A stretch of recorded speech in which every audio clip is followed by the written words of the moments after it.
नमस्ते मेरे प्यारे दोस्तों, स्वागत है आपका अपना YouTube channel motive happy study पर। हम लोग इस बुक से जो कि सबसे नया लेटेस्ट एनटीपीसी के लिए जो नया बुक आया है किरण पब्लिकेशन का, इस बुक का हम लोग डिस्कशन कर रहे हैं। इसमें एनटीपीसी का प्रीवियस ईयर पेपर और कुछ प्रैक्टिस सेट भी दिया हुआ है। ठीक है, तो हम लोग पहले प्रीवियस ईयर पेपर का डिस्कशन कर रहे हैं। इसमें हम लोग सेट नंबर जो प्रीवियस ईयर का है, इसमें सेट नंबर 23 जो है इसका डिस्कशन कर रहे हैं। ठीक है, इसमें क्या है, सेट नंबर 21 से 25 तक प्रीवियस ईयर दिया हुआ है और सेट नंबर 1 से 20 तक यानी 1 से 20 तक आपको प्रैक्टिस सेट दिया हुआ है। ठीक है, मॉडल सेट। ठीक है, तो पहले हम लोग प्रीवियस ईयर क्वेश्चन पेपर कर रहे हैं और इसमें सभी चीज़ों का सोल्यूशन कर रहे हैं। मैथ, रीजनिंग, साइंस, जीके जो भी है सब सोल्यूशन कर रहे हैं। तो इसका जो है आपको जो 5 मार्च 2021 को प्रथम पाली में पूछा गया पेपर है, इसका हम लोग 50 क्वेश्चन देख चुके हैं। ठीक है, जो लोग नहीं देखे वो प्ले लिस्ट में जाकर जरूर देख लीजिएगा। तो आज हम लोग देखेंगे 50 के बाद 51 से क्वेश्चन नंबर 100 तक देखेंगे। ठीक है, तो चलिए शुरू करते हैं। पहला क्वेश्चन है, राष्ट्रीय ग्रामीण रोजगार गारंटी अधिनियम के तहत प्रत्येक परिवार को न्यूनतम कितने दिन का रोजगार प्रदान करने का प्रावधान है।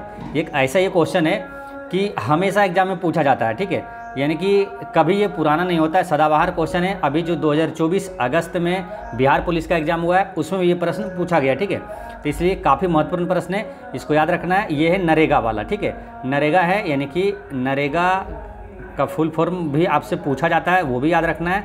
ये पहले पूछा गया है कितने दिन का रोजगार प्रदान करने का है, तो 100 दिन की काम की गारंटी देता है। ठीक है, नरेगा का फुल फॉर्म क्या होता है ये पूछा जाएगा आपसे, याद रखना है। National rural employment guarantee act, यानी कि क्या होगा, राष्ट्रीय ग्रामीण रोजगार गारंटी अधिनियम। इसकी शुरुआत कब हुई, सभी एक एक पॉइंट आपको नोट करके रखना है, ये एग्जाम में आपसे पूछा जाएगा। तो नरेगा की शुरुआत हुआ था 2006 में। ठीक है, मनरेगा की शुरुआत कब हुआ, तो इसी का नाम बदलकर मनरेगा कर दिया गया था ना, एमजी शुरुआत में जोड़ दिया गया, एमजी, और बाकी नरेगा वो है जो। ठीक है, एमजी इसमें लास्ट स्टार्टिंग में इसमें ऐड कर दिया, यानी कि Mahatma Gandhi national rural employment guarantee act, यानी कि महात्मा गांधी राष्ट्रीय ग्रामीण रोजगार गारंटी अधिनियम, इसी का नाम बदलकर 2009 में मनरेगा कर दिया गया। ठीक है, तो याद रखना है। क्वेश्चन ऐसे भी पूछा जाता है कि किस योजना में काम की गारंटी देता है, तो वो कौन सा है, तो नरेगा है ना, मनरेगा। तो ये ध्यान रखना है। तो यहाँ से 3-4 प्रश्न हो गया कि नरेगा का फुल फॉर्म, मनरेगा का फुल फॉर्म, और नरेगा की शुरुआत हुआ 2006 में, मनरेगा इसका नाम बदल के रखा गया 2009 में। ठीक है, तो ये सभी ध्यान रखना है। और कितने दिन के काम की गारंटी रहता है, तो 100 दिन की। ठीक है, चलिए नेक्स्ट है, घेंघा का विकार किसकी कमी के कारण होता है। तो घेंघा जो रोग होता है इसे ग्वाइटर रोग भी कहा जाता है, गलकंड रोग भी कहा जाता है। ठीक है, तो घेंघा रोग किसके कारण होता है, तो वो होता है आयोडीन की कमी से ना। इसका आंसर हो गया ऑप्शन नंबर 3, आयोडीन की कमी से घेंघा रोग होता है। ठीक है, अच्छा, आयोडीन की कमी से किस ग्रंथि में सूजन आ जाती है, यानी किस ग्रंथि में प्रॉब्लम आने के कारण ये जो घेंघा रोग होता है, तो होता है थायराइड ग्रंथि में ना। थायराइड ग्रंथि में सूजन आ जाती है, यानी कि गले के पास होता है वो। ठीक है, उसमें क्या है, सूजन आ जाती है और गला फूल जाता है, वो होता है घेंघा रोग। ठीक है, थायराइड जो है ग्रंथि से थायराइड हार्मोन का स्त्रावन होता है। ठीक है, तो थायराइड हार्मोन जो निकलता है कहाँ से, थायराइड ग्रंथि से निकलता है। और जो थायराइड जो है वो थायराइड हार्मोन को स्त्रावन करने में मदद करता है, आयोडीन मदद करता है। ठीक है, तो ये भी ध्यान रखना है। तो आयोडीन के कमी के कारण घेंघा रोग होता है। ठीक है, तो ये ध्यान रखना है। और इसी तरह कहा जाता है कि किसके कमी के कारण एनीमिया रोग होता है, तो आयरन की कमी से एनीमिया रोग होता है ना, लोहा की कमी से एनीमिया रोग होता है। नेक्स्ट है, इसमें पूछा यदि 0.008/x बराबर 0.01 है तो x का मान क्या होगा। तो इसको आसानी से बनाने के लिए सिंपल ऐसे करना है, ये पॉइंट को ऐसे उड़ाइएगा तो कितना आएगा, नीचे पॉइंट के बाद 3 अंक है तो 3 शून्य आ जाएगा। ठीक है, 3 शून्य नीचे दे दीजिए, और फिर इसको पॉइंट को उड़ाएंगे तो इसमें भी नीचे कितना आ जाएगा, 2। तो ये 2 से और इसमें से 2 जाएगा तो यहाँ बचेगा कितना, 1। ठीक है, और ऊपर कितना बचेगा, केवल 8। ठीक है, और इधर कितना बचा, केवल 1। तो x का मान निकालने बोल रहा है, तो x को इधर कर दीजिए। ठीक है, x को इधर कर देंगे और इसमें 10 जो है बचा हुआ है, ठीक है, क्योंकि 2 शून्य इससे यहाँ से यहाँ कटा था तो 10 बचा हुआ है, यानी 8/10 एक्स के बराबर क्या हो गया 8/10 हो गया। तो 8/10 करेंगे कितना होगा 0.8 हो जाएगा। ऑप्शन नंबर 4 इसका करेक्ट आंसर है। नेक्स्ट है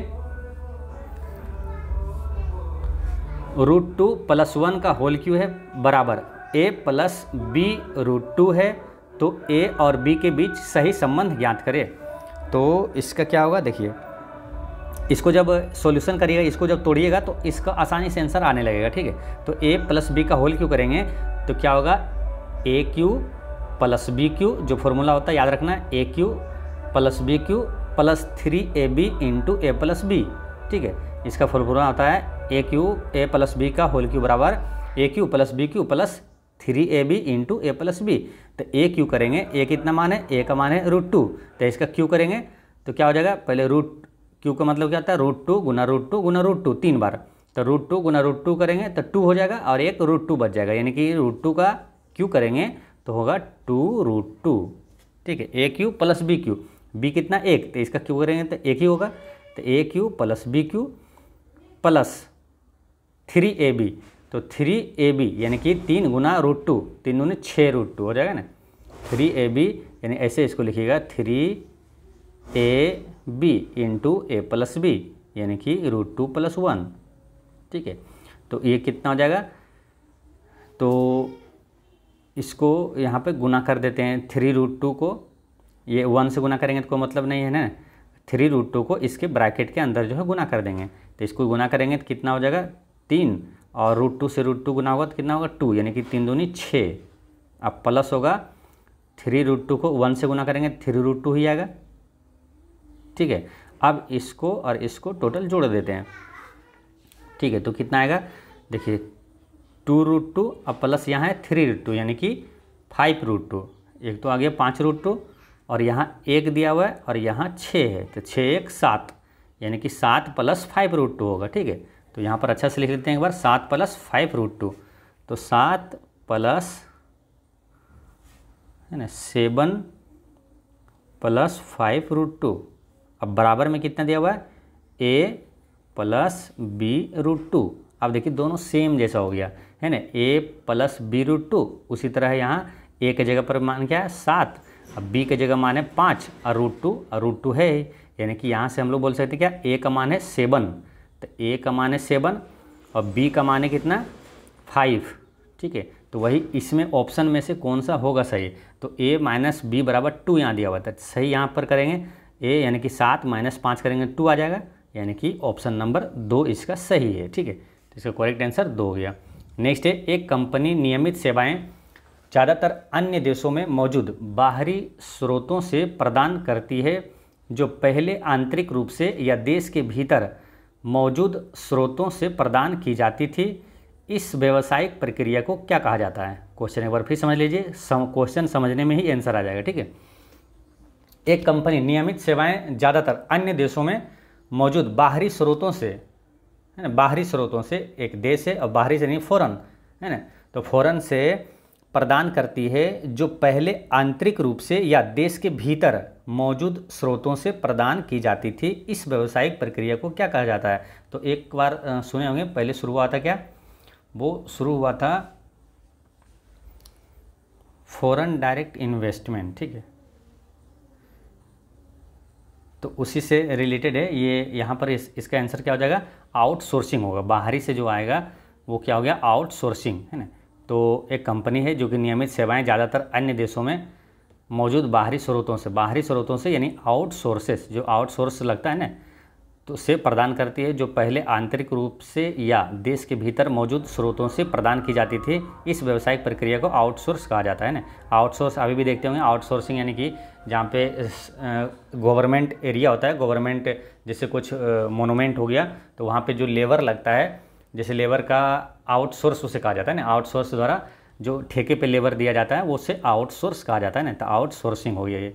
नेक्स्ट है कि निम्नलिखित समीकरण को हल करें, तो इतना का स्क्वायर माइनस ये स्क्वायर, तो ये आपके दिमाग में आ गया होगा, ये फॉर्मूला पर सेट है, a² - b² बराबर क्या होता है a + b और इंटू a - b, तो a + b क्या करेंगे तो ये 544 और 256 प्लस करेंगे कितना होगा 5 2 700 और 44 56 100 यानी कि 7 1 800 ए plus b into a minus b. तो 544 में से 256 घटाएंगे तो कितना होगा 544 में से 256 घटाइएगा तो आएगा 288। ठीक है 288। अब इसको रूट अंडर में है, अब इसको क्या है वर्गमूल निकालना है। ठीक है तो वर्गमूल इसको थोड़ा सा तोड़ते जाइए तो वर्गमूल निकलेगा। जैसे कि इसमें 800 है तो इसमें 100 दिख रहा है कि 100 का वर्गमूल होगा। ठीक है तो इसको 8 अलग कर दीजिए तो लिख सकते हैं क्या 8 गुना 100। ठीक है अब वर्गमूल निकालना है तो वर्गमूल में क्या 2 होना चाहिए, 2 जोड़ पेयर लगता है। ठीक है तो यानी 8 एक है तो इसमें भी एक 8 होगा जरूर। ठीक है तो इसको 8 से एक बार गुना करते हैं तो 8 लिख के इसको काटते हैं, कितना बार में कटता है 8 तिया 24। ठीक है 8 तिया 24, 4 बचा 8 48, 8 छक 48, ये 6 बार में कट गया यानी कि देखो 36 हो गया। तो यहाँ इसका वर्गमूल क्या निकल जाएगा, देखिए 2 8 है तो वर्गमूल क्या होगा 1 8। ठीक है 100 का वर्गमूल कितना हो जाएगा 10 और फिर 36 का वर्गमूल कितना हो जाएगा 6। तो इस तरह से आंसर क्या होगा 8 छक 48 और 1 शून्य यानी कि 48 1 शून्य 480। तो इसका आंसर हो जाएगा ऑप्शन नंबर बी 480। ठीक है नेक्स्ट है कि 40% वस्तुओं को 2% की हानि पर बेचा जाता है और शेष वस्तुओं को 4% के लाभ पर बेचा जाता है। यदि 250 रुपये का कुल लाभ अर्जित होता है तो बेची जाने वाली वस्तुओं का क्रय मूल्य ज्ञात कीजिए। ठीक है 40% वस्तुओं को 2% की हानि पर बेचा जाता है। ठीक है अब वस्तुएं तो दिया हुआ नहीं कि कितना वस्तु है, तो वस्तु मान लेते हैं हम लोग 100। ठीक है कुल वस्तु है 100 और एक वस्तु का क्रय मूल्य 100 रुपया मानते हैं। एक वस्तु का क्रय मूल्य 100 रुपया है तो टोटल क्रय मूल्य कितना हो जाएगा 100x। ठीक है ये टोटल क्रय मूल्य है, ये ध्यान रखना है। ठीक है आप मैथ और देखिए रीजनिंग का सोल्यूशन होता है तो आप भी एक कॉपी साथ में रखिए और आप भी नोट करते जाइएगा तो आसानी से समझ में आएगा। तो क्रय मूल्य कितना हो गया 100x। ठीक है क्योंकि वस्तुओं की संख्या माने 100 और एक वस्तु का क्रय मूल्य 100 रुपया, तो क्रय मूल्य कितना है 100x अभी। ठीक है इतना रखे हुए हैं। और अब क्या बोला है कि 40% वस्तुओं को 2% हानि पर बेचा जाता है। 100 वस्तु है तो उसका 40% कितना होगा 40 वस्तु, और इसको 2% हानि पर बेचते हैं। तो आगे क्या लिखा है देखिए, यदि 250 रुपये का कुल लाभ होता है तो पहले क्या है इसका टोटल विक्रय मूल्य निकाल लेते हैं। क्रय मूल्य यहाँ निकला हुआ है और टोटल विक्रय मूल्य निकालेंगे तो टोटल विक्रय मूल्य में से क्रय मूल्य घटाएंगे तो ये लाभ जो है 250 दिया हुआ है उसको बराबर कर देंगे। तो टोटल विक्रय मूल्य पहले क्या होगा कि 40% वस्तुओं को 2% हानि पर बेचेंगे तो विक्रय मूल्य क्या होगा 2% का, इसको कैलकुलेट करिएगा कितना आएगा 2/100, इसको काटिएगा तो 1/50 हानि होता है यानी कि इसको लिखेंगे 49/50। ठीक है इसको x कर दीजिए 40 x में इसको मानिए 100 रुपया हानि होता है तो इसको रुपया में बदलेंगे हैं कि कीमत जो है तो x हो जाएगा इंटू प्लस। ठीक है एक बार साफ से फिर से लिख देते हैं। ठीक है 40 वस्तुओं को 2% हानि पर बेचा यानी कि 49/50 x इतना रुपया में प्लस शेष वस्तुओं को, शेष कितना बचा था 40 है, 100 में से 40 बेचा यहाँ तो शेष कितना बचा 60, तो 60 वस्तुओं को 4% लाभ पर बेचा जाता है। 4% लाभ का होल वैल्यू क्या हो जाएगा 26/25, 26/25 है ना। ये कैसे 26/25 आया तो ये जो जानते भी होंगे बहुत लोग है ना कि 4 है यहाँ 4% है यानी 100 करिए तो 4 से काटेंगे 1/25, लाभ हुआ तो इसको 25 में क्या करते हैं जोड़ देते हैं 25 1 26, 26/25 आ गया। ठीक है और यहाँ को टोटल रुपया है 1 से गुना कर दें तो ये टोटल मूल्य हो गया। ठीक है अब इसको क्या है अब आसान हो गया, ये देखिए इसको कैलकुलेट करिए तो ये विक्रय मूल्य आ गया। ठीक है तो विक्रय मूल्य आएगा कितना मालूम, इसको जब सोल्व कीजिएगा तो आएगा 25/40/25, 25/40/25x ये विक्रय मूल्य। क्रय मूल्य कितना था 100x। अब इसको घटाइएगा तो वो आएगा बराबर में कितना लाभ दिया हुआ है 250। ठीक है अब इसको कैलकुलेट करिएगा तो आंसर आ जाएगा x का मान आ जाएगा। ठीक है x का मान आएगा, फिर टोटल क्रय मूल्य पूछेगा तो 100 में से गुना करेंगे 100x क्रय मूल्य, तो x का मान यहाँ पर आ जाएगा आपका कितना मालूम 625/4 आएगा और 100 से गुना करेंगे तो फिर आएगा 15,000 625। देखिए मेन चीज़ें बता दी हैं, अब इसको कैलकुलेट करना है, ये तो जोड़ घटाए आसानी से कर दीजिएगा। तो इसको कैलकुलेट करिएगा तो 15,625 रुपये इसका आंसर आ जाएगा। तो ऑप्शन नंबर 4 इसका करेक्ट आंसर हो जाएगा। नेक्स्ट है एक्स वाई और जेड मिलकर 15 दिनों में 4400 रुपया अर्जित करता है। एक्स और वाई मिलकर 16 दिनों में इतना रुपया अर्जित करता है। एक्स वाई और जेड मिलकर 18 दिनों में इतना रुपया अर्जित करता है। तो वाई की दैनिक आय जो है रुपये में कितना होगा। तो देखिए इसमें करना क्या है कि अगर दिया हुआ सिंपल है कि एक्स वाई प्लस जेड तीनों का मूल्य इतना है और एक्स वाई का इतना है और वाई जेड का इतना है, तो देखिए टोटल में से एक बार पहले एक्स वाई का घटाएंगे तो जेड आ जाएगा, फिर वाई जेड का घटाएंगे तो एक्स आ जाएगा, इस तरह से तीनों का निकल जाएगा। तो वही पूछा वाई की दैनिक आय कितना होगा। तो दैनिक आय पहले निकालते हैं। दैनिक आय कैसे, देखिए 15 दिनों का दिया हुआ इतना, तो एक दिन का कितना होगा। दैनिक मतलब एक दिन का, तो एक्स वाई प्लस जेड ये तीनों का एक दिन का कितना होगा। तो आप भी नोट करिएगा, है ना। तो बटा 15 कर देंगे तो एक दिन का निकल जाएगा एक्स वाई जेड तीनों का, ठीक है। तो इसको करेंगे 15 या 45 होता है, 15 दूनी 30 और बटिए कितना 14, तो 15 नमा 35 से 135 होगा, है ना। 15 नमा कितना है 2400, 4400 यहाँ गड़बड़ दिया मालूम, यहाँ पे एरर है, यहाँ पे 2400 होगा। ये जो 2 है ना यहाँ, या 4 है, यहाँ जो 2 होगा 2400 होगा यहाँ पे, ठीक है। यहाँ पे क्या है थोड़ा सा एरर है यहाँ पे क्वेश्चन में, यहाँ 2400 होगा। तो 2400 को 15 से भागा देंगे तो 15 कहीं है 15 और 90 9 बचेगा शेष, 9 पर 0 90, 15 छोके 90 यानी कि 160, यानी x plus y plus z note कर लीजिएगा कितना, ये तीनों के बराबर है 160, है ना। X plus y plus z बराबर 160 है, ठीक है। अब उसी तरह एक्स और वाई मिलकर 16 दिन में इतना करता है, इतना रुपया कमाता है, ठीक है। तो एक दिन में कितना कमाएगा, तो 1840 बटा 16, इसको काटेंगे 16 कहीं 16 और बच गया 2, फिर 16 कहीं 16 और फिर बच जाएगा 8 यानी 80, 16 पचे 80, ठीक है। 115 रुपया, देखिए ये है 115 है किसका, वाई एक्स और प्लस वाई का। अब देखिए एक्स प्लस वाई जैसे इसको घटाएंगे तो जेड का मान आ जाएगा, ठीक है। तो इस तरह से आसानी से बना सकते हैं, जेड का मान आ जाएगा। फिर इसका भी निकाल लीजिए, वाई प्लस जेड 18 दिन में 1530 रुपया, ठीक है। तो 1530 में 18 से भागा दीजिए, ठीक है। तो ये कितना में कटेगा, 18 25 90, 18 से 78 से, 18 से 26 से, 18 8 44 से, तो 8 बार में एक बार कटेगा, 8 से भागा देंगे तो 18 8 44 से, बाकी बचेगा कितना 6 और 3 9 बचेगा, है ना। यानी कि 9 पर 0 हो जाएगा 90, 18 25 90 यानी 85 रुपया हो गया। तो यानी कि वाई प्लस जेड का मान 85 रुपया हो गया, ठीक है। अब इसको देखिए आसान हो गया, अब इसको घटाते जाइएगा तो आंसर आते जाएगा, ठीक है। वाई का मान पूछा है ना, तो y प्लस जेड का मान आया अपना कितना 85, ठीक है। y प्लस जेड का मान आया 85 और टोटल एक्स वाई जेड का मान है 180, इसमें x प्लस वाई का मान दिया हुआ है 115। अब इसी को घटा दीजिए, 115 160 में से घटाइए कितना आएगा, तो आएगा 65 आएगा ना, 65 नहीं 45,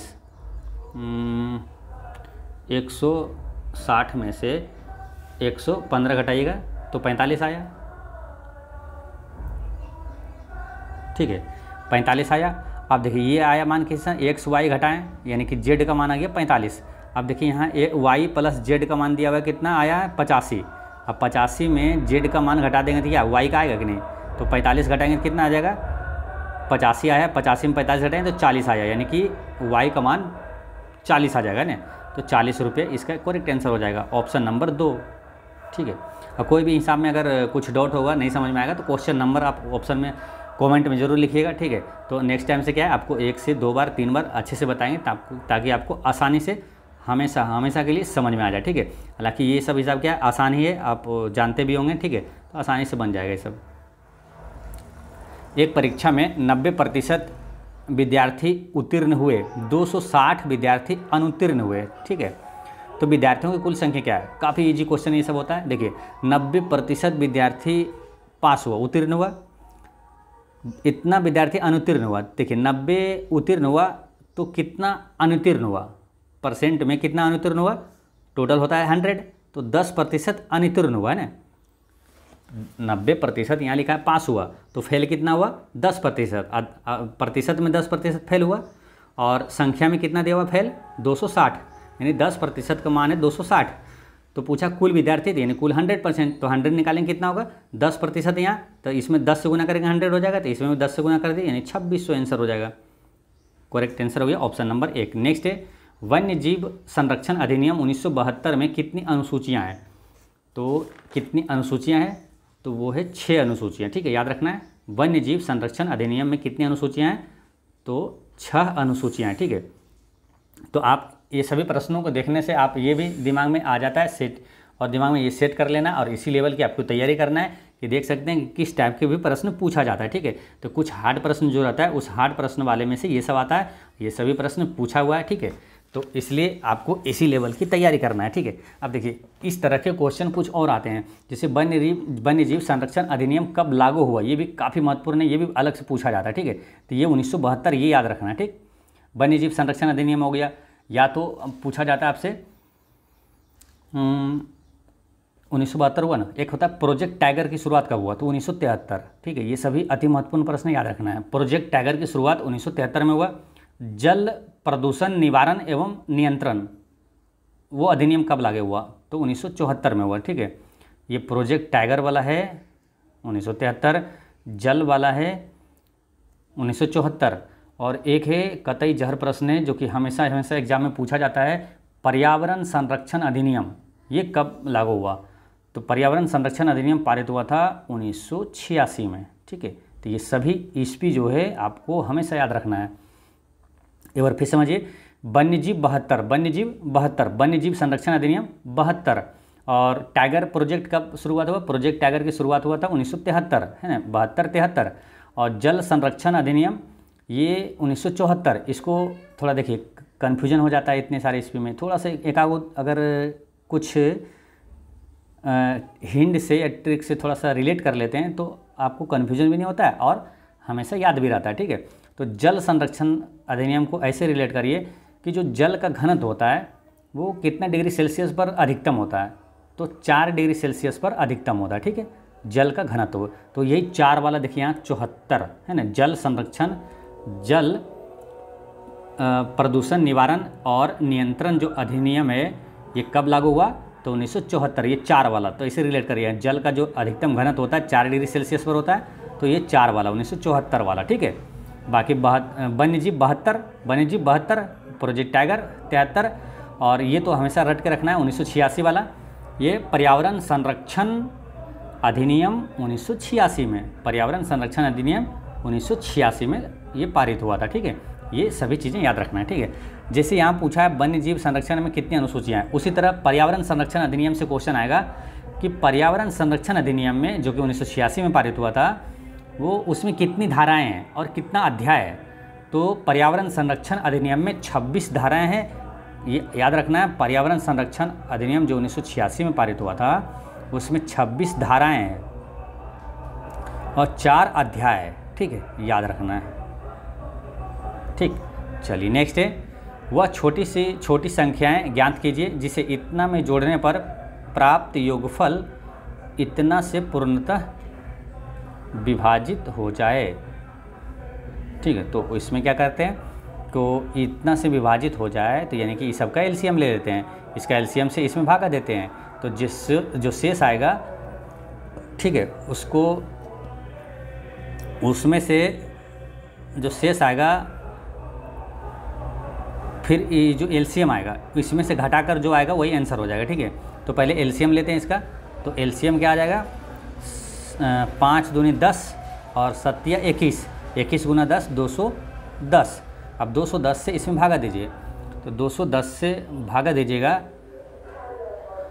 या तो इसको ऐसे करिए 210 को है ना गुना करते जाइए, मल्टीपुल करते जाते हैं, ठीक है, मल्टीपुल करते जाइएगा, तो इससे आगे तक बढ़ना है, ठीक है। तो कितना आएगा, जब गुना करते जाइएगा तो 1680 आएगा। अब 1680 जो अगला नंबर इसके बाद जो कटेगा वो 1680 है, ठीक है। अब 1680 में इसको घटा दीजिए, ठीक है, क्योंकि बोला क्या, जोड़ने पर प्राप्त योगफल जो होगा वो किससे कटेगा, इसका ठीक अगला जो है वो संख्या है इतना, जो कि इससे गुना करते करते आपको मिलेगा। तो इतना ये कटेगा, यानी कि इसमें इतना घटाइए, तो वही उसका आंसर है। तो आंसर क्या है, ऑप्शन नंबर बी 131, यानी 131 इसमें जोड़िएगा तो वो कट जाएगा और वो आएगा कितना, 1680 आएगा, ठीक है। तो इसका आंसर हो गया ऑप्शन नंबर 2।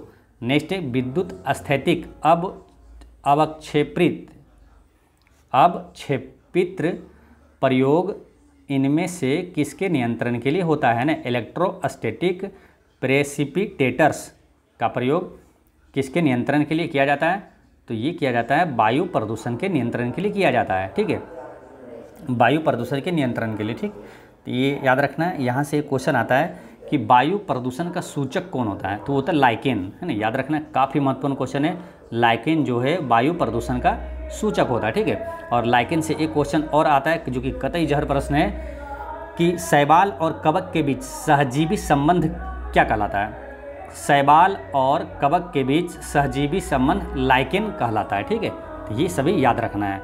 नेक्स्ट है क्वेश्चन नंबर 63।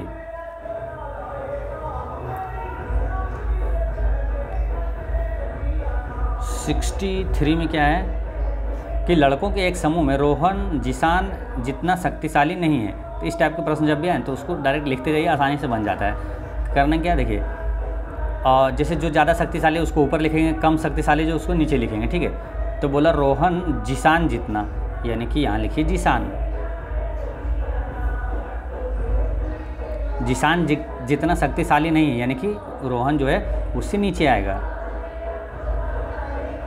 ठीक है, जितना शक्तिशाली नहीं है। अब आगे क्या लिखा है, मैथ्यू जो है पोल से अधिक शक्तिशाली है। आप देखिए यहाँ जिसान और रोहन आया है, तो इसी से रिलेटेड स्टेटमेंट लेंगे, इसको अभी स्किप करेंगे, ठीक है। ऐसे बनाने का शानदार तरीका यही होता है और आसानी से बनता है, कन्फ्यूजन भी नहीं होता है और आपको क्लियर आंसर आते जाता है।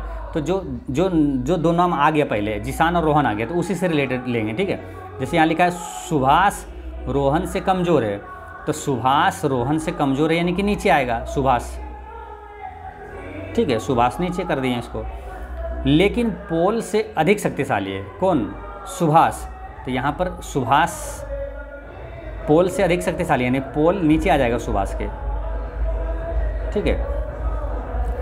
फिर लिखा है लेकिन सुजीत से कमज़ोर है, यहाँ पढ़ते पहले, अखिल जो है जिसान के बराबर शक्तिशाली है। अखिल जो है ये जिसान जो है ना इसके बराबर है अखिल, ठीक है, जिसान के बराबर शक्तिशाली है, लेकिन सुजीत से कमज़ोर है यानी सुजीत इससे भी ऊपर है, ठीक है, ऊपर है। फिर आगे लिखा है कि मैथ्यू रोहन के जितना शक्तिशाली नहीं है। मैथ्यू जो है रोहन के जितना शक्तिशाली नहीं है, यानी कि मैथ्यू जो है वो नीचे आएगा रोहन से, ठीक है, इतना ध्यान रखना। मैथ्यू जो है रोहन से नीचे आएगा। तो लड़कों के दिए गए समूह में कौन सबसे शक्तिशाली है, तो सबसे शक्तिशाली देखिए सबसे जो ऊपर बैठा है सुजीत है ना, क्योंकि बाकी सब नाम आ गया है। मैथ्यू जो है वो भी रोहन से नीचे रहेगा, ठीक है, तो रोहन से नीचे कहीं भी रहेगा वो, लेकिन सबसे शक्तिशाली जो पूछा है तो वो क्या आंसर हो जाएगा। तो यहाँ पर पूरा क्लियर निकल गया है, सुजीत जो है सबसे ऊपर है, सबसे शक्तिशाली है। तो इसका आंसर क्या हो जाएगा, सुजीत कहाँ है, ऑप्शन नंबर 1 में है, ठीक है। नेक्स्ट है XY का अनुपात में 2:3, तो इतना का मान क्या होगा। तो x का मान सिंपल यहाँ पर 2 दिया हुआ है और y का मान 3 दिया हुआ है, ठीक है, इसको डायरेक्ट बैठा दीजिए। तो ये क्या होगा, 4x है यानी कि 4 दूनी 8, अब प्लस 3y यानी 3 3 9, 8 9 17, ठीक है। अनुपात में क्या है 2x यानी कि 2 दूनी 4, अब प्लस कितना होगा 5 3 15, तो 4 और 15 19, इसका मान आएगा 19, तो अनुपात में 19 यानी कि आंसर क्या हो गया 17:19, ऑप्शन नंबर 2।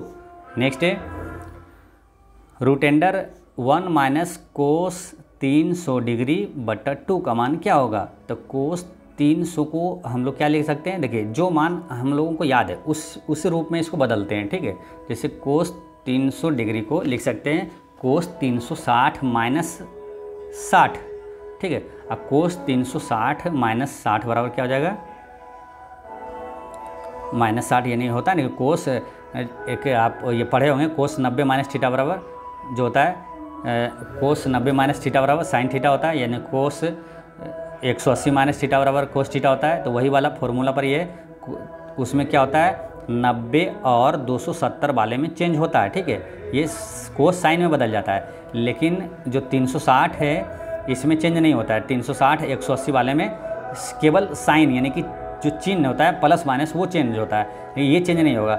यानी कोस 360 माइनस अगर 60 करते हैं तो ये आ जाता है कहाँ, फर्स्ट क्वाड्रेंट में आ जाता है, ठीक है। 360 यहाँ होता है, माइनस करते हैं तो पीछे जाता है, यानी फर्स्ट क्वाड्रेंट में ऑल पॉजिटिव होता है। यानी कोस 360 माइनस 60 बराबर क्या हो जाएगा, कोस 60 डिग्री हो जाएगा, ठीक है। तो इसका मान क्या होगा, कोस 60 डिग्री है, तो कोस 60 डिग्री का मान क्या होगा, तो कोस 60 डिग्री का मान है 1/2।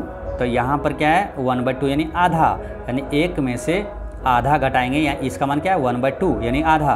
तो एक में से आधा घटाएंगे क्या होगा, आधा आएगा, 1/2 ही आएगा, ठीक है। तो 1/2 अब बटा में 2 है, यानी कि रूट अंडर क्या है 1/2 बटा में 2, यानी कि 2 यहाँ गुना हो जाएगा, यानी कि रूट अंडर 1/4।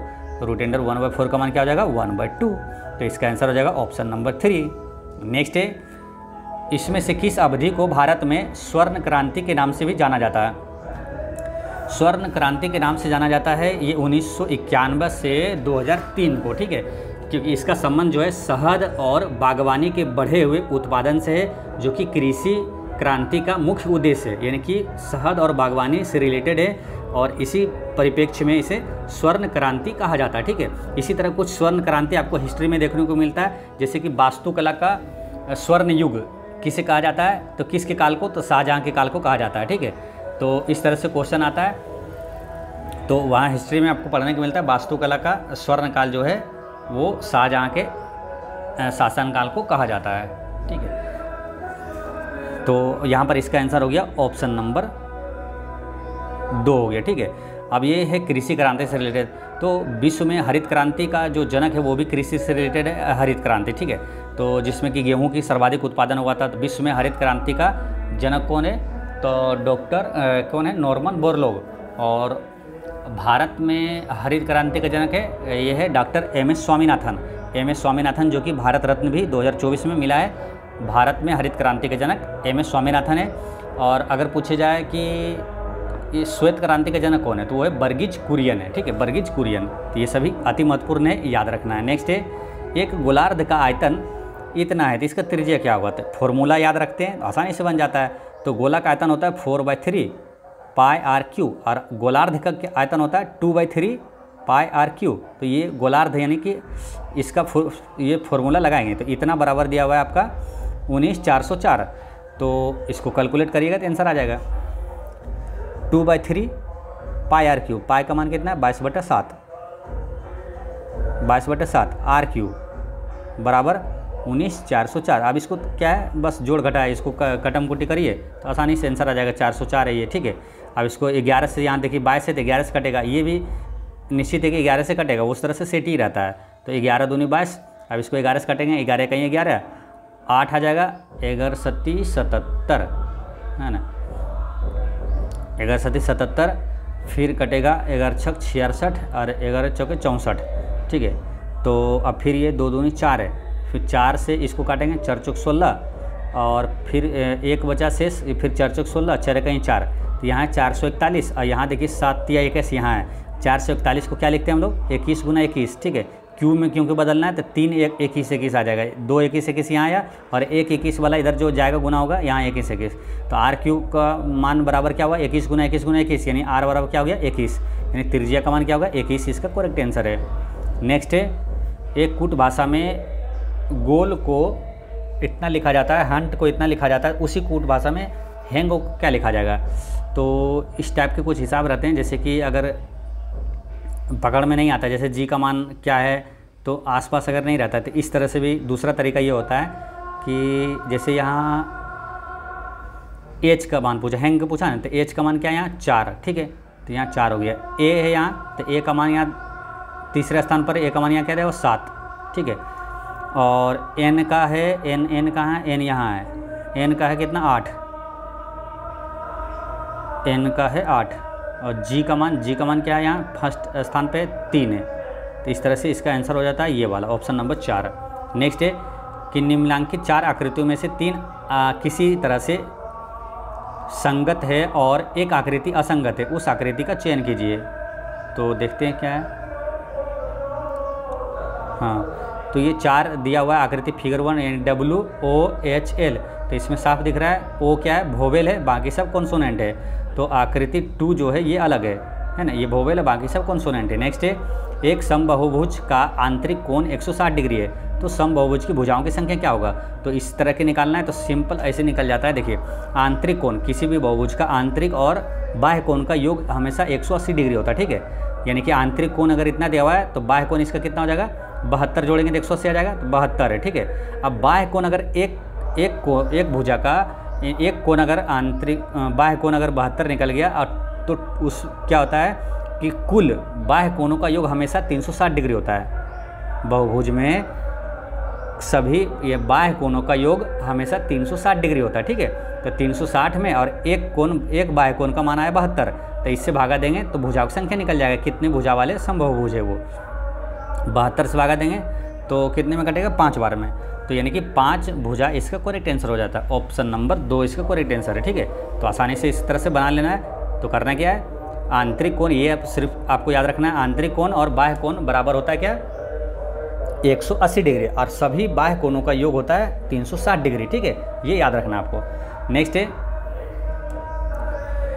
2 व्यक्ति ए और बी एक दूसरे की ओर, है ना, यानी कि एक दूसरे को, ये इधर और ये इधर, एक दूसरे की ओर 10 किलोमीटर प्रति घंटा और 14 किलोमीटर प्रति घंटा की चाल से चल रहा है। उनके बीच की दूरी 24 किलोमीटर है। एक दूसरे से मिलने में कितना समय लगेगा। समय बराबर क्या होता है दूरी बटे चाल। अगर एक दूसरे की ओर है तो चाल जुड़ जाता है, और एक ही दिशा में तो चाल घट जाता है। तो एक दूसरे की ओर है तो चाल जुड़ जाएगा, 10 और 14 कितना हो जाएगा 24, यानी कि समय बराबर दूरी बटे चाल क्या आ जाएगा 24, है ना, दोनों को जोड़ के। तो 24 कट जाएगा तो 1 क्या होगा 1 घंटे में। इसका करेक्ट आंसर हो गया 1 घंटे में मिल जाएगा। नेक्स्ट है कि वह 3 अंकों की बड़ी से बड़ी संख्या ज्ञात कीजिए जो इतना से पूर्णतः विभाजित है। तो इस तरह के क्वेश्चन डायरेक्ट ऑप्शन से ही पहले बनाने का प्रयास करते हैं, ठीक है, तो आसानी से बन जाता है। जैसे कि बोला कि इतना से विभाजित है, तो वो जो विभाजित है वो तो ऑप्शन में आंसर में है उसका, ठीक है, जो कि इतना से विभाजित है। तो पहले तो यहाँ देख लेंगे 3 से विभाजित जो है वही आंसर हो सकता है। जैसे ये 3 से विभाजित है, ये भी 9, 8, 17 ये नहीं है, तो ये आंसर नहीं होगा किसी भी कीमत पर, ठीक है। ये 9, 6, 15 ये हो सकता है। तो ये तो हो गया एक चीज़, एक चेक करने का। फिर रही बात किससे, देखिए 8 से कौन कटता है, 8 से जो कटेगा वही आंसर है। देखिए ये 8 से नहीं कटेगा और ये कट जाएगा, 15, 8, 20 से ये कट जाता है, ठीक है। ये नहीं, ये तो नहीं कटेगा 8 से, ठीक है। तो और ये 12, 8, 96 ये कट जाएगा, ठीक है। तो और चेक करते हैं कौन सा नहीं कटता है। तो ये 8 से ये तो कट जाता है, ये यानी कि ये आंसर जो है ऑप्शन नंबर 3 और 4 में ही कोई होगा, ठीक है, 3 और 4 में कोई होगा। तो अब इसको ऐसे चेक करते हैं। देखिए वह 3 अंकों की अब इस तरह से अगर नहीं आता है तो आपको बनाना पड़ेगा, ठीक है। वह 3 अंकों की बड़ी से बड़ी संख्या, 3 अंकों की बड़ी से बड़ी संख्या क्या होगा 999। अब इसका एलसीएम ले लीजिए, अब इससे भागा दीजिए, यानी एलसीएम जो आएगा उससे भागा दीजिए, तो जो कटेगा वो आएगा कितना, वो 9 बड़ी से बड़ी संख्या पूछा है।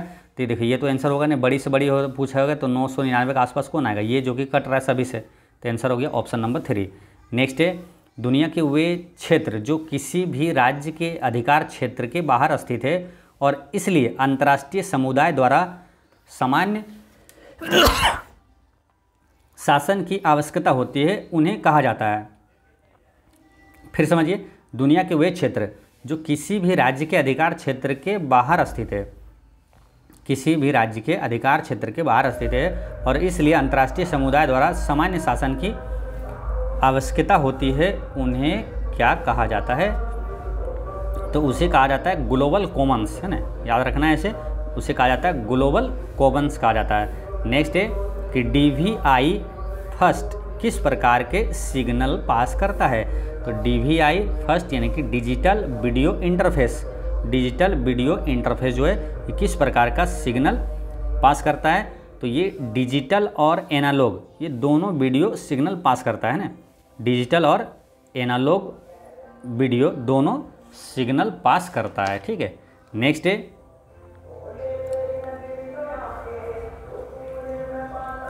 cos x माइनस 3x बराबर √5 sin x, तो 10x का मान ज्ञात कीजिए। अब इस टाइप का हिसाब आता है तो देख के आपको लग जाता है थोड़ा सा डर, ये तो लगता है भारी होगा, लेकिन नहीं, बहुत ऐसे हिसाब होता है जो काफ़ी आसान होता है, ठीक है। अब जैसे कि यहाँ पर देखिए 10x का मान पूछा है, थोड़ा सा इसको आगे बढ़िए तो ये आसान हो जाता है। जैसे यहाँ √5 sin x है, इसको इधर कर दीजिए, साइन वाले को एक तरफ करिए, तो क्या होगा √5 sin x plus 3 sin x है ना, ठीक है। तो कॉपी आप साथ में लेकर रखिएगा तो आपको ज़्यादा आसानी से समझ में आएगा। अब देखिए sin x और यहाँ sin x है, दोनों कॉमन ले लीजिए, sin x कॉमन ले लीजिए तो √5 प्लस कितना हो जाएगा, इधर 3 बची है, ठीक है। अब देखिए 10x का मान पूछा है तो आपको मालूम है कि sin x बटा cos x बराबर 10x होता है। अब यहाँ पर क्या है, बच गया था क्या, cos x, यानी कि ये cos x बराबर में ये है, तो ऐसा कर सकते हैं। देखिए sin x जो है इसको बटन में अगर ये लाएँ तो 10x हो जाएगा, और ये वाला इधर ले आएंगे तो 10x का मान निकल जाएगा, यानी कि 10x बराबर क्या हो जाएगा, इधर आएगा ये वाला इधर, तो 1 बटा √5 प्लस 3, ठीक है। तो 10x का मान क्या हो जाएगा, 1 बटा 3 प्लस √5 है ना, 3 प्लस √5। अब इसको ऊपर कर दीजिए, ठीक है। अब इसको ऊपर करिएगा तो क्या फॉर्मूला, क्या ऐसे करते हैं, इसको सीधा करने के लिए क्या करते हैं, तो जो नीचे दिया हुआ है ना, रूट में अगर है जो नीचे दिया हुआ है उसका जो चिन्ह है यानी कि प्लस है तो माइनस करके ऊपर नीचे दोनों सेम गुना कर देते हैं, यानी कि किससे गुना होगा, ऊपर नीचे चिन्ह बदल के 3 माइनस √5 और नीचे भी गुना कर देंगे सेम 3 माइनस √5। अब इसको करते हैं तो ये ऊपर चला जाता है, कैसे जाएगा, तो देखिए ऊपर तो 3 माइनस √5 है और एक गुना क्या हो जाएगा, a plus b into a minus b, तो क्या हो जाएगा, a plus b into a minus b का सूत्र क्या होता है, a² माइनस बी स्क्वायर, तो a स्क्वायर करेंगे 3 3 9 माइनस बी स्क्वायर यानी कि √5 का स्क्वायर करेंगे तो 5, ठीक है ना। तो 9 में से 5 गया तो 4, तो आंसर क्या हो जाएगा 3 माइनस √5 बटा 4 कहाँ है, ऑप्शन नंबर 1 में है, तो इसका आंसर हो गया 1, ठीक है। तो आसानी से बन गया। तो यहाँ चीज़ दिया हुआ है सब चीज़, ठीक है। देखिए यहाँ sin x साइन इधर कर दिए और sin बटे cos x 10 हो जाता है, तो 10x का मान तो यहाँ दिया हुआ है, बस ये वाला अंक को एक तरफ कर दिए, आंसर आ गया। नेक्स्ट है कि मृत पोषी पोषण क्या है, मृत पोषी पोषण क्या है, ठीक है।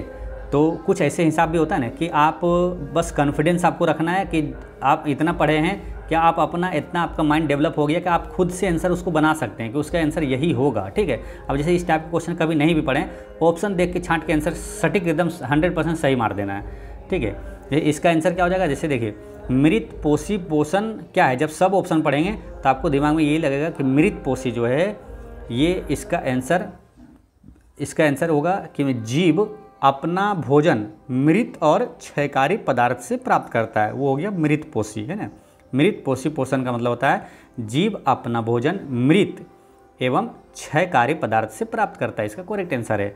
नेक्स्ट है मई 2019 में भारत के रक्षा मंत्री के रूप में किसे नियुक्त किया गया। आप देखिए रक्षा मंत्री के बारे में पूछ लिया जाए तो इसलिए इसी तरह की आपको तैयारी करना है। जब भी आपका एग्जाम होगा तो आपको जो कैबिनेट मंत्री लाटेस्ट जो है कैबिनेट मंत्री वो सब याद कर लेना, रक्षा मंत्री कौन है, वित्त मंत्री कौन है, विदेश मंत्री कौन है, ये सबको जो बड़े बड़े पद पे हैं ये सब आपको याद करके जाना है।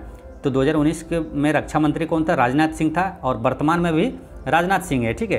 तो वर्तमान में भी रक्षा मंत्री अगर पूछे तो वो भी राजनाथ सिंह है। अगर पूछे कि वित्त मंत्री कौन है तो निर्मला सीतारमण है अभी वर्तमान में। गृह मंत्री कौन है, अमित शाह है वर्तमान में। विदेश मंत्री कौन है, एस जयशंकर। ये सभी जो पद है ये पहले भी सेम के सेम उतार दिया गया, ठीक है, अभी भी सब वही है ना। विदेश मंत्री भी एस जयशंकर ही है।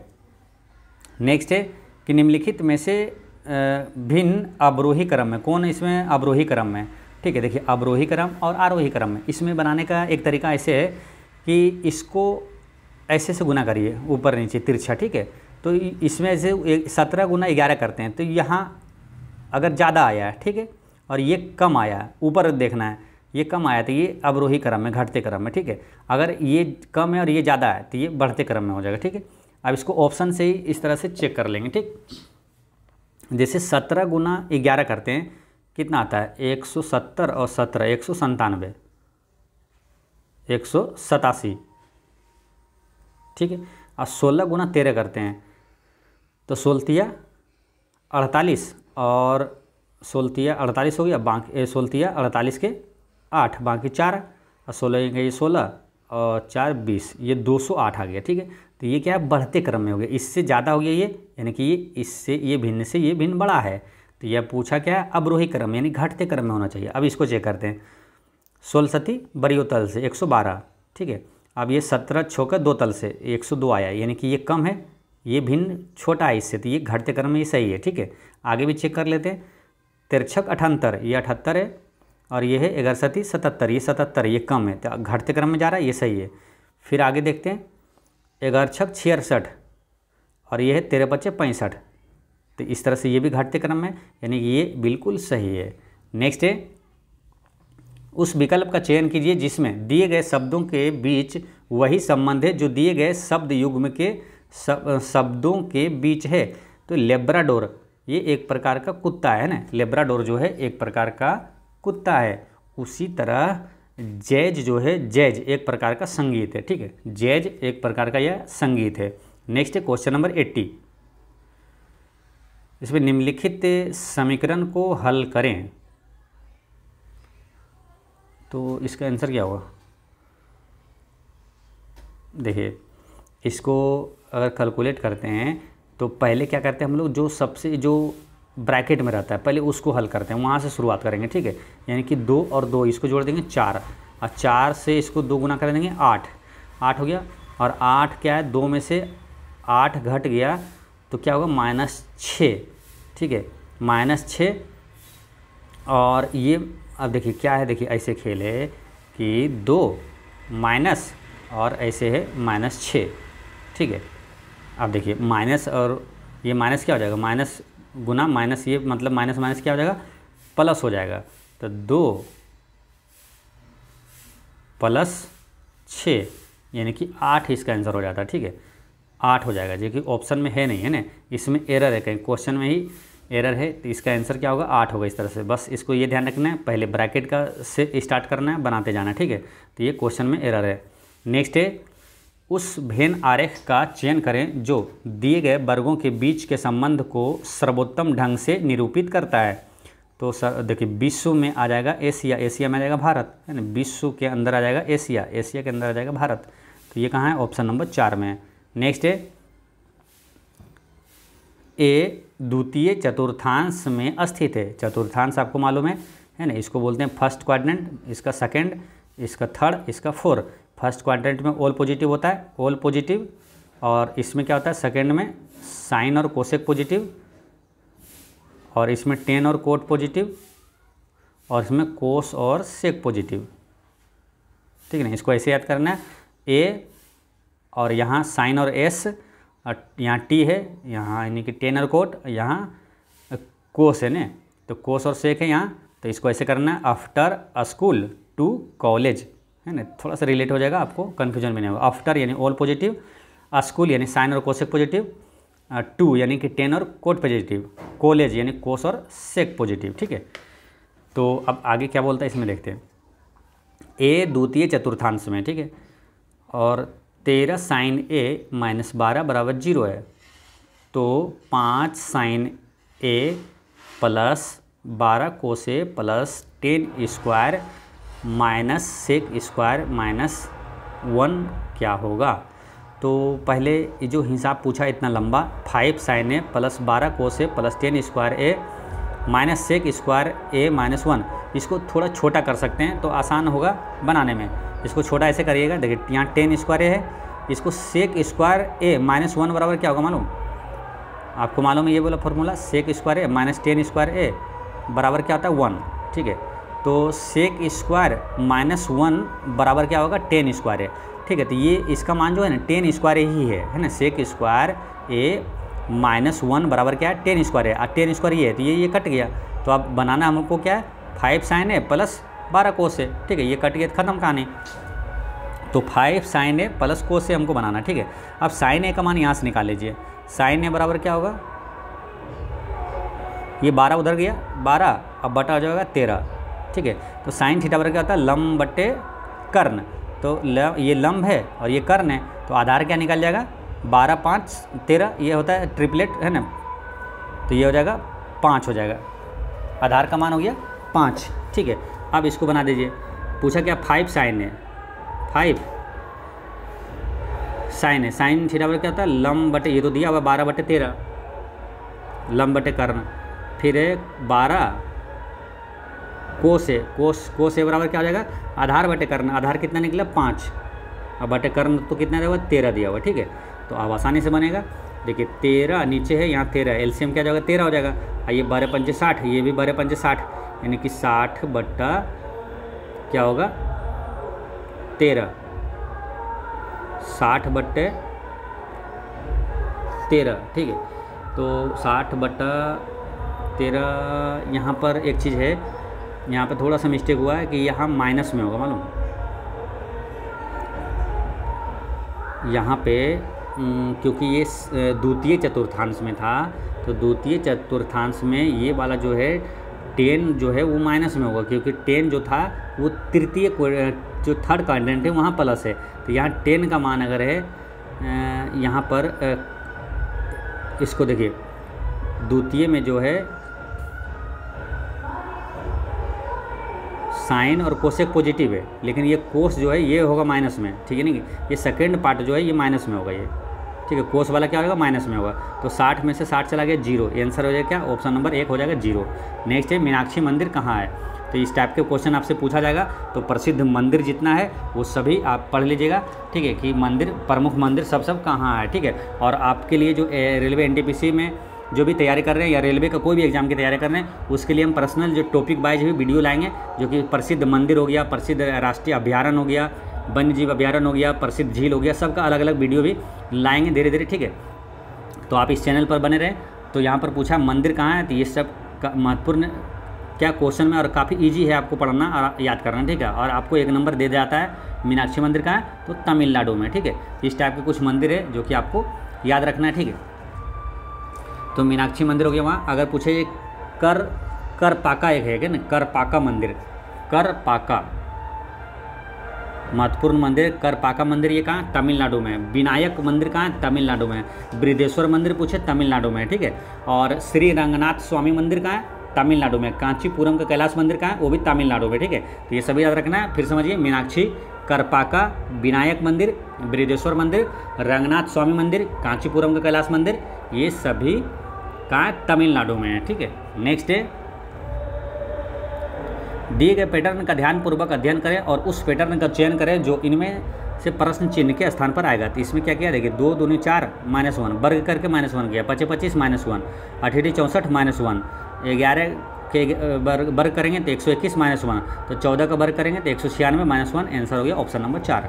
नेक्स्ट है, विदेशी बहुराष्ट्रीय कंपनियों द्वारा निवेश किए गए धन को कहा जाता है। विदेशी बहुराष्ट्रीय कंपनियों द्वारा, तो वो ये आया था, देखिए एक नाम सुने ना, FDI, फॉरेन डायरेक्ट इन्वेस्टमेंट, है ना। तो वही है, ये है विदेशी प्रत्यक्ष विदेशी निवेश, है ना, फॉरेन डायरेक्ट इन्वेस्टमेंट, ये है प्रत्यक्ष विदेशी निवेश, इसका करेक्ट आंसर है, ठीक है। FDI है ना, फॉरेन डायरेक्ट इन्वेस्टमेंट। नेक्स्ट है, 2001 से 6 तक की अवधि के दौरान एक कंपनी के लाभ और व्यय को दर्शाने वाले निम्नलिखित ग्राफ का अध्ययन करें और प्रश्न का उत्तर दें, और राशियां जो है लाख में दी गई है। तो डाटा वाला क्वेश्चन आपसे पूछा जाता है, 2-3 क्वेश्चन आता है, ठीक है। तो इसलिए ये सब की भी ध्यान रखना है। ये क्वेश्चन देखिए पूछा हुआ है, इसमें पूछा क्या मेन चीज़ वो ध्यान रखना, ठीक है। इसमें पूछा है क्या, लाभ और व्यय को दर्शाने वाला है, तो उसमें इतना से अधिक कंपनी के लाभ और व्यय को दर्शाने वाला निम्नलिखित ग्राफ का अध्ययन करें और दिए गए प्रश्न का उत्तर दें। प्रश्न यहाँ पर है, यहाँ उन वर्षों की संख्या ज्ञात कीजिए जिनमें दिए गए वर्षों के औसत लाभ से अधिक लाभ है। तो औसत लाभ पहले निकालना पड़ेगा, ठीक है। यानी कि दिए गए वर्षों के औसत लाभ, यानी कि लाभ वाला सिर्फ देखना पहले आपको, ठीक है। तो लाभ वाला औसत लाभ, ये है ब्लैक वाला है ना, ये जो ब्लैक वाला है ये लाभ है, और ये थोड़ा सा जो धुंधला है सादा है ये व्यय है। तो लाभ वाला पहले औसत लाभ निकालना है, तो जोड़ेंगे हम 45, ये 35 जो ब्लैक वाला है, 65 प्लस 75 प्लस 85 और प्लस 95, ठीक है। तो इस सबको जोड़िएगा, तो इस सबको जोड़ने के बाद आएगा आपको कितना, 100 आएगा, 200 है ना, पूरा आएगा, ऊपर आएगा 200, ठीक है, 200 आएगा। अब बट्टा में औसत निकालना है, तो कितना, 1 2 3 4 5 6, यानी कि बट्टा 6, 200 नहीं 400 आएगा, ठीक है। इसको जोड़िएगा तो 400 आएगा, 400 बटा 6, यानी कि इसको कैलकुलेट करिएगा तो 200 बटा 6, और 200 बटा 6 मतलब क्या होता है, 66.66, यानी कि 66 से अधिक जो है उसका पूछा जा रहा है, ठीक है। 66 हो गया इसका औसत लाभ हो गया, ठीक है। तो वही पूछा औसत लाभ से जो अधिक है वो कितने वर्ष में है, तो 66 से अधिक कहाँ कहाँ है, देखिए एक 75 ये 66 से अधिक है, ये 85 ये अधिक है, 95 3 वर्ष में अधिक है। तो इसका आंसर हो जाएगा ऑप्शन नंबर 2 में है 3 वर्ष, है ना, 3 वर्ष ऐसा है जो कि औसत लाभ से अधिक है। नेक्स्ट है, देखिए ये वाला भी देखने में बड़ा रहता है, लेकिन थोड़ा सा अगर समय देंगे तो आसानी से बन जाएगा, ठीक है। ये कितना बड़ा क्वेश्चन दिया हुआ है, ठीक है। 87 में क्या है, निम्नलिखित आंकड़ों का अध्ययन कीजिए और दिए गए प्रश्न का उत्तर दीजिए। 20 छात्रों की कक्षा में, कितना छात्र है टोटल, 20 है, ठीक है। 20 छात्रों की कक्षा में छात्रों को 6 अंकों की वार्षिक छात्र आईडी आवंटित की गई है, 6 अंकों की, जैसे कि जो आईडी है उसका 6 अंकों की है, जैसे ये वाला है 2 2 4 6 अंकों की आईडी सबको दिया हुआ है, ठीक है। 6 अंकों की आईडी आवंटित की गई। पहले 2 अंक छात्र की पहचान को दर्शाते हैं, पहला जो 2 अंक है छात्र की पहचान को दर्शाते हैं, ठीक है। उसके बाद क्या बोला, मध्य के 2 अंक उनकी क्षमताओं पर आधारित है, यदि वे अच्छे वाद विवादकर्ता नर्तक या गायक हैं तो उन्हें मध्य 2 अंकों के रूप में एक विषम संख्या दी जाती है, यानी कि अच्छे नर्तक गायक है तो उसे मध्य जो 2 अंक है वो विषम रहेगा, ठीक है, और विषम के रूप में दी जाती है। यदि वे विज्ञान प्रश्नोत्तरी नाटक खेल में कुशल है तो उन्हें मध्य 2 अंकों के रूप में सम संख्या आवंटित की जाती है, यानी कि विज्ञान में अगर टैलेंट है तो उसका जो मध्य अंक 2 रहेगा वो सम रहेगा, जैसे यहाँ 0 2 है ये सम है, तो यानी विज्ञान में ये टैलेंट है, ठीक है, यहाँ सम है विज्ञान में, और ये दोनों क्या है विषम है बीच वाला, तो ये क्या है नर्तक में है, ठीक है। तो इसको समझ लेना। उसके बाद क्या बोला, यदि उन्होंने वार्षिक IQ परीक्षण टेस्ट में औसत से कम अंक प्राप्त किए हैं तो अंतिम 2 अंक विषम संख्या होंगे, अन्यथा सम संख्या होंगे, ठीक है।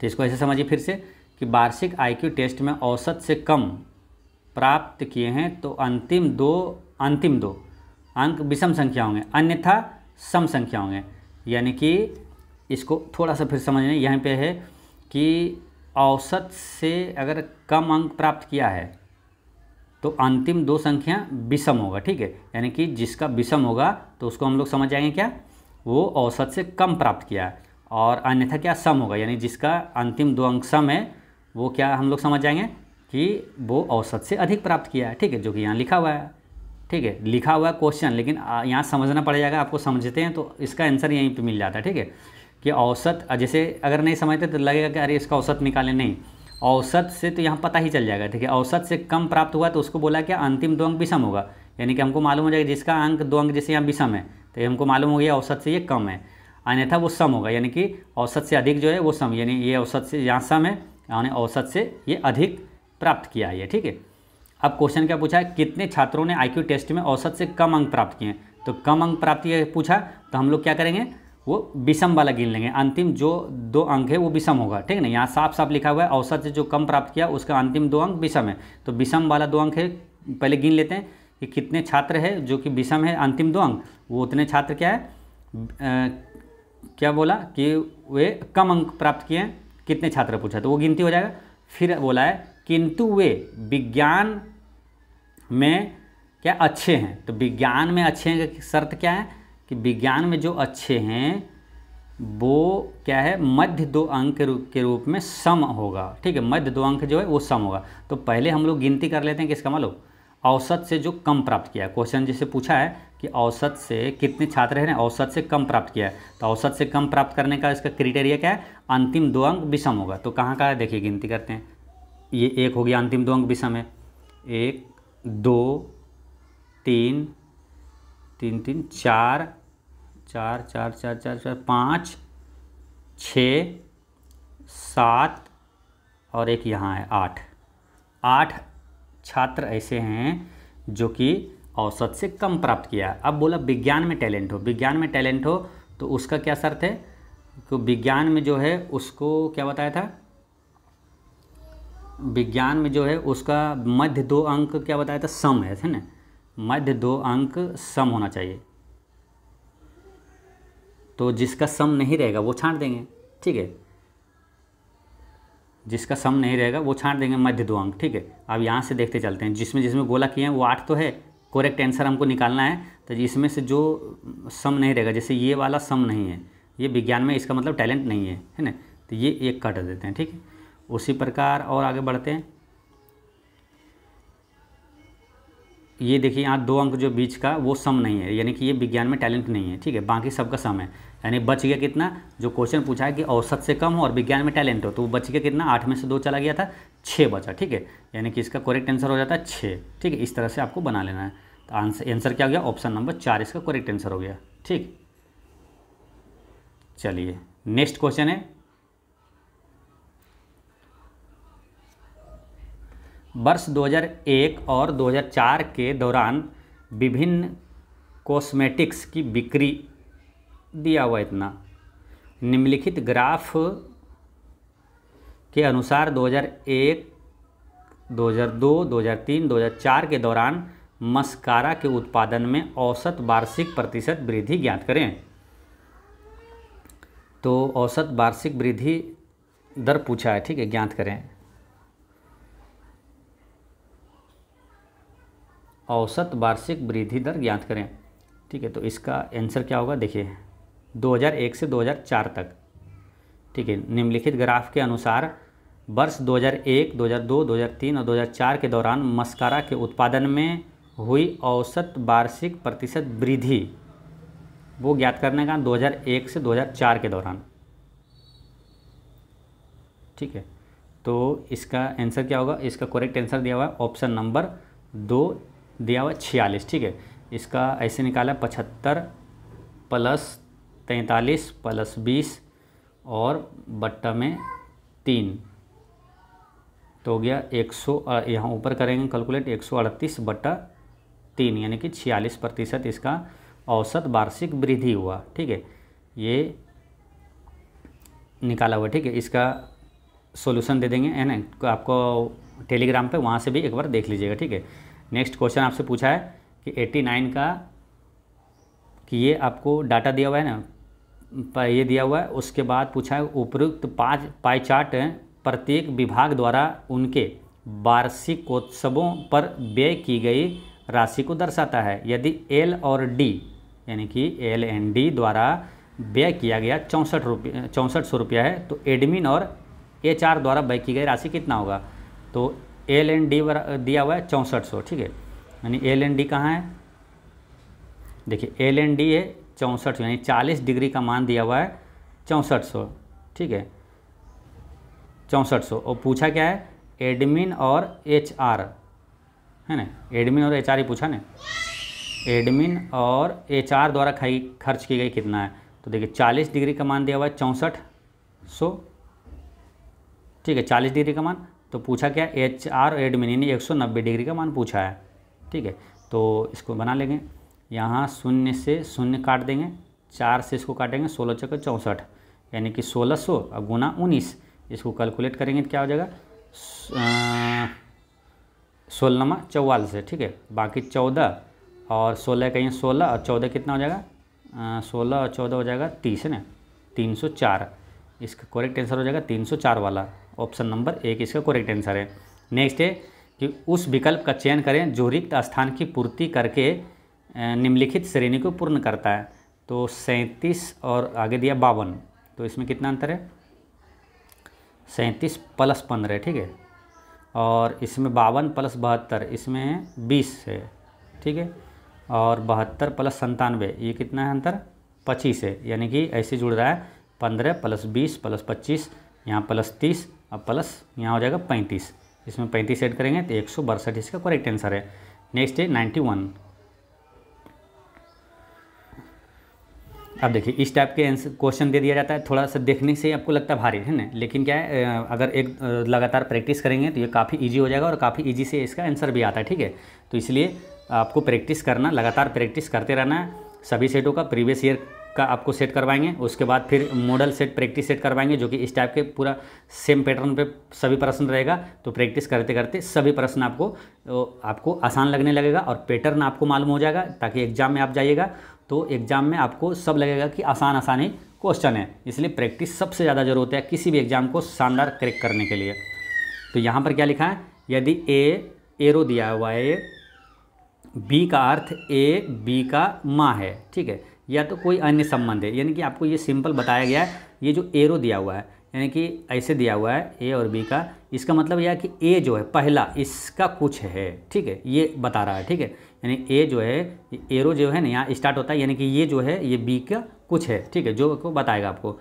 तो दिए गए चार्ट का प्रयोग करें और उस विकल्प का चयन करें जो रोहन डेस जो एरो है ऋषि के अर्थ को सही ढंग से दर्शाता है। रोहन और ऋषि को सही ढंग से दर्शाता है। तो अब इसको क्या है, इसको ऐसे करते जाएंगे। जैसे देखिए ये जो एरो स्टार्ट हुआ है, तो ये जहाँ से स्टार्ट हुआ वो इधर वाले का कुछ है, ठीक है, यानी कि ये यहाँ से स्टार्ट हुआ, यानी कि रोहन का ये है सिस्टर, है ना, रोहन का सिस्टर यानी कि बहन है शीतल, शीतल की भतीजी है रुचि, है ना, शीतल के यहाँ देखिए लिखा हुआ है ना नाइस, तो भतीजी, शीतल की भतीजी है रुचिका, और रुचिका का ग्रैंडफादर जो है ये दादा लिखा हुआ है, ये है रुचिका का ग्रैंडफादर है ऋषि, ठीक है। अब इसको ऐसे समझिए, रोहन का बहन हो गया, ये बहन का भतीजी जो है, तो रोहन का भी भतीजी हो गया, है ना, रोहन का बहन का भतीजी, तो ये रोहन का भी भतीजी हुआ। अब भतीजी का दादा वो कौन होगा? भतीजी का दादा हो जाएगा कौन? अपना पिता हो जाएगा। जैसे आपका भतीजी है, उसका दादा कौन होगा? आपका पिताजी हो जाएंगे। तो उसी से रिलेट करना है। तो रोहन क्या है? रोहन का ये पिता है ऋषि, ठीक है, रोहन का पिता है ऋषि, और रोहन और ऋषि के बारे में ही पूछा है, यानी पर आंसर क्या हो जाएगा? रोहन जो है ऋषि का बेटा है ना, रोहन ऋषि का बेटा है, ठीक है, यानी कि रोहन का पिता था ऋषि, तो रोहन ऋषि का बेटा है, इसका करेक्ट आंसर हो गया। नेक्स्ट है, निम्नलिखित में से किस त्रिक की संख्याओं के बीच ये संबंध जो है कि संख्याओं के सदृश है? इसमें क्या क्या? 6 × 7 42, अब 42 × 8 किया, ठीक है, यानी कि गुना 7 और गुना फिर 8, तो किस में वो पैटर्न दिया हुआ है ऑप्शन में, ठीक है। तो यहाँ 7 गुना करेंगे, देखिए 7 7 ये नहीं है, 9 7 ये नहीं है, 4 7 28, देखिए यहाँ गुना 7 किया है, अब फिर गुना 8 किया है, इसमें देखिए 8 कीजिएगा, 28 × 8 कितना हो जाएगा? 88 64, ये 224 हो जाएगा। इसका आंसर हो जाएगा ऑप्शन नंबर 3, है ना, 92 का आंसर हो जाएगा, ऑप्शन नंबर 3 इसका करेक्ट आंसर है। नेक्स्ट है, निम्नांकित संबंध चार्ट का अध्ययन कीजिए और नीचे दिए गए प्रश्नों का उत्तर दीजिए, ठीक है। तो इसमें भी जो क्वेश्चन नंबर ये था ना, इसी तरह वो है ना 91 के जैसा ही ये क्वेश्चन है, ठीक है। तो इसमें पूछा है क्या, यदि देखिए यहाँ लिखा है, यदि ए एरो बी का अर्थ है ए बी की माँ है ना, ए बी की माँ है, ये कोई अन्य संबंध है, तो जॉन का जोसेफ से क्या संबंध होगा? देखिए इसी टाइप के 2 प्रश्न सेम पूछा गया है, तो आपका जब इसको प्रैक्टिस किए हुए रहते हैं तो आसानी से आपको 2 नंबर मिल जाता है, ठीक है। सेम पैटर्न पे रहता है, अगर इसका बनाए हुए हैं जैसे पीछे वाला बनाए तो ये वाला आसान हो जाता है, इसी तरह बनाते प्रैक्टिस करते रहिएगा तो आपके सभी भारी से भारी जो हिसाब है वो आसान हो जाएगा आपके लिए। तो ये लिखा है, फिर जॉन का जोसेफ से क्या संबंध होगा? यदि पोल के केवल 2 बच्चे हैं, ठीक है, यहाँ मेन पॉइंट याद रखना है, अगर कुछ देता है तो वो होता है मेन पॉइंट हो जाता है। यदि पोल के केवल 2 बच्चे हैं, तो पोल के केवल 2 बच्चे हैं, ठीक है, बाकी सब ये जो दिया हुआ है ये सब सिंपल बताया हुआ है, मदर मीन्स माँ होता है, तो वो तो आप जानते हैं, ठीक है, ये सब लिखा हुआ है, ठीक है।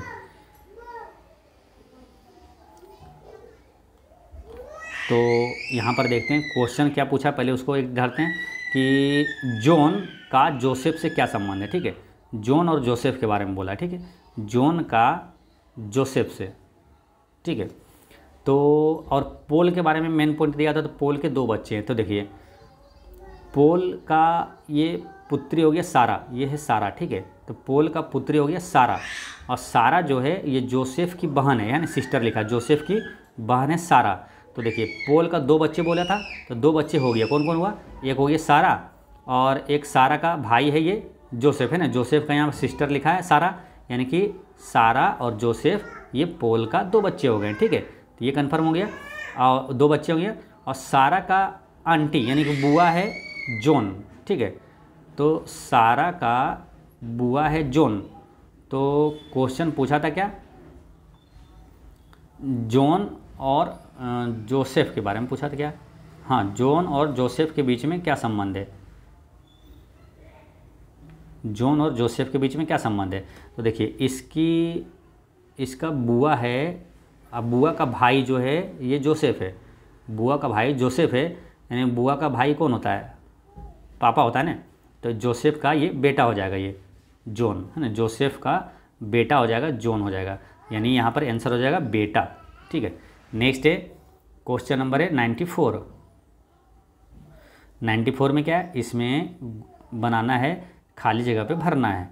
तो इसको क्या करते हैं, देखिए यहाँ क्या दिया हुआ, थोड़ा सा हिंट मिलता है, देखिए डबल बी डबल सी और डी दिया हुआ, ठीक है। Double b double c double d दिया हुआ है, उसके बाद फिर चेंज हुआ है। तो इसको 5-5 के रूप में एक बार तोड़ते हैं, ठीक है, 5-5 लेटर का समूह बनाते हैं। फिर यहाँ पर उसी तरह करेंगे, डबल सी कर देंगे, देखिए डबल बी डबल सी हुआ, फिर double c double d e, ठीक है। फिर देखिए डबल बी हुआ, डबल सी हुआ, फिर डबल डी ई हुआ, फिर डबल ई डबल डी डबल ई करेंगे, है ना। 2 बार डबल डबल होता है, जैसे बी सी यहाँ हुआ डबल, फिर यहाँ सी डी, तो फिर यहाँ क्या हुआ डी ई, है ना, तो डबल ई होगा यहाँ, ठीक है। Double D double E F, फिर डबल ई डबल एफ जी दिया हुआ सही है, फिर double F double G, G के बाद क्या होता है जी एच, है ना, तो यहाँ एच हो जाएगा, ठीक है। तो इस तरह से आंसर क्या हुआ, देखिए पहले वाले में आएगा आपका सी, फिर दूसरी जगह देखिए यही पैटर्न पे जा रहा है, उसके बाद है ई, जो कि ऑप्शन नंबर 2 में है, इसका करेक्ट आंसर है, ठीक है। नेक्स्ट है किसी निश्चित कूट भाषा में फादर को इतना लिखा जाता है, उसी भाषा में फैमिली को क्या लिखा जाएगा। तो फादर में क्या गया एफ के -2, फिर ए -2 करेंगे वाई, फिर टी है 20 पर, 20 में माइनस करेंगे 2, तो ये आर है 18 पर, ठीक है। तो यानी -2 हुआ है, तो इसमें भी -2 करेंगे, एफ माइनस करेंगे 2 तो आएगा 4 यानी डी, और y -2 करेंगे तो लास्ट में क्या आएगा W, जो कि ऑप्शन नंबर 2 में इसका करेक्ट आंसर है। नेक्स्ट है उस विकल्प का चयन कीजिए जो निम्नलिखित वेन आरेख को सही ढंग से निरूपित करता है। तो सही ढंग से निरूपित करता है वो वेन आरेख है आपका ऑप्शन नंबर 1 है ना, इंजीनियर, स्नातक और फ्रीलांसर। इसमें क्या है, सभी इंजीनियर स्नातक होते हैं, सभी इंजीनियर जो है ये स्नातक होते हैं, ठीक है। और कुछ फ्रीलांसर जो है वो स्नातक और इंजीनियर दोनों हो सकता है, ठीक है। तो आंसर क्या हो गया, ऑप्शन नंबर 1 हो गया। नेक्स्ट है सूचीबद्ध 4 शब्दों में से 3 किसी तरह से असंगत है और 3 संगत है और 1 असंगत है, तो असंगत का चयन कीजिए। तो भूकंप, बाढ़ और ज्वालामुखी ये सब क्या प्राकृतिक आपदा है, और दुर्घटना क्या ये मनुष्य के द्वारा किया हुआ गलती है, ठीक है, ये मनुष्य से गलती होता है, ये बाकी ये तीनों प्राकृतिक आपदा है, तो ये अलग है, आंसर ऑप्शन नंबर 3 है। नेक्स्ट है सुधा ने रुचि को रुचि के घर से अपने घर की दिशा बताई। उसने रुचि को बताया कि यदि तुम पूरब की ओर 30 मीटर की दूरी तय करती हो, इस टाइप के ये सब कितनों भी बढ़ा रहा है, बस बनाते जाइए। जैसे कि यहाँ एक चीज़ खाली डायरेक्शन वाले में ये ध्यान रखना है कि सामने आपका उत्तर होता है, ठीक है, नॉर्थ, और सामने जैसे नॉर्थ हुआ तो इधर क्या हो जाएगा साउथ हो जाएगा, ठीक है, इधर नॉर्थ हो गया इधर साउथ हो गया, ठीक है, और नॉर्थ साउथ और इधर हो जाएगा ईस्ट हो जाता है, ठीक है, NESW ऐसे याद रखना है, NESW, ठीक है, नॉर्थ साउथ, फिर इधर ईस्ट होता है तो इधर वेस्ट हो गया, ठीक है। तो सामने हमेशा उत्तर मानना है, आसानी से बनता है, ठीक है। तो वही बोला है, जैसे बोला कि सुधा जो है कि रुचि को बता रहा है कि रुचि को बताया कि तुम पूर्व की ओर 30 मीटर चलो, ठीक है। यहाँ कर दिया पूर्व की ओर चलता है तो पूर्व इधर हो गया, 30 मीटर चला, ठीक है। दूरी तय करो, उसके बाद फिर अपनी बाईं ओर मुड़कर 40 मीटर की दूरी तय करती हो। तो फिर बाएं, बाएं मुड़ेगा तो इधर, जैसे ना ये दाएं होता है क्लॉकवाइज, दाएं होता है क्लॉकवाइज। अब बाएं बोलेगा तो इसका उल्टा, ऐसे ये इधर चलेगा, दाएं बोलता है इधर क्लॉकवाइज हो जाता, ठीक है। तो बाएं बोला तो ये चलेगा इधर, है ना। बाएं मुड़ो और 40 मीटर दूरी तय करो। फिर बोला तुम एक्स पॉइंट पर पहुंच जाओगे, ठीक है, यानी एक्स पॉइंट पर यहाँ पर पहुंच गया। फिर वहाँ से अपने दाईं ओर मुड़ो, दाएं मुड़ेगा तो इधर, ठीक है। तो इस तरह से आपको बनाते जाना है, बस आसानी से इसका आंसर आ जाएगा। फिर बोला कि वहाँ से अपने दाएं ओर मुड़ो, 30 मीटर चलो। फिर आगे क्या बोला है करना है, फिर अपनी दाईं ओर मुड़ो, दाएं मुड़ेगा तो ऐसे मुड़ते जाएगा, ठीक है। मुड़कर 20 मीटर दूरी तय करना है। तत्पश्चात अपने बाईं ओर मुड़कर, फिर बाएं ओर मुड़कर 20 मीटर की दूरी तय करना है। फिर अपनी दाईं ओर मुड़ना है, फिर ऐसे दाएं मुड़ देना, दाएं बोलेगा तो ऐसे सीधा। फिर 20 मीटर की दूरी करना है, तुम मेरे घर पहुंच जाओगे। सुधा का घर रुचि के घर से कितनी दूरी पर और किस दिशा में है, ठीक है। तो यहाँ पर क्या है, थोड़ा सा दिक्कत हो रहा है, क्वेश्चन 2 पार्ट में बट गया इधर, इसलिए आपको बताने में थोड़ी सी असुविधा हो रही है। तो ये काफ़ी आसानी से ही बन जाएगा, ठीक है। तो इसका आंसर हो जाता है क्वेश्चन नंबर 98 का आंसर है ऑप्शन नंबर 3। ये सिंपल आएगा, जैसे कि वो घर था उधर, ये आएगा इधर सीधा में आ जाएगा पूरब साइड और 80 मीटर उसका डिस्टेंस हो जाएगा। इसका आंसर है ऑप्शन नंबर 3। नेक्स्ट है, हुमा की माँ ने हुमा को ABCD से नामांकित ब्लूबेरी की 4 टोकरियाँ दी। प्रत्येक बेरी का वजन 5 ग्राम है, ठीक है। देखिए समझना है कि ABCD नाम से ब्लूबेरी की 4 टोकरियाँ दिया और प्रत्येक बेरी का, जो एक बेरी का वजन है 5 ग्राम है, उस टोकरी को छोड़कर जिसमें सभी बेरी सड़ी हुई है। तो उस टोकरी को छोड़कर जिसमें सभी बेरी जो है सड़ी हुई है, जहाँ प्रत्येक बेरी का वजन 3 ग्राम है, यानी सड़ी वाली जो है उसका प्रत्येक बेरी का ग्राम जो है वजन है 3 ग्राम है। तो हुमा ने टोकरी ABCD से क्रमशः 1, 2, 3 और 4 बेरी निकाले, ठीक है।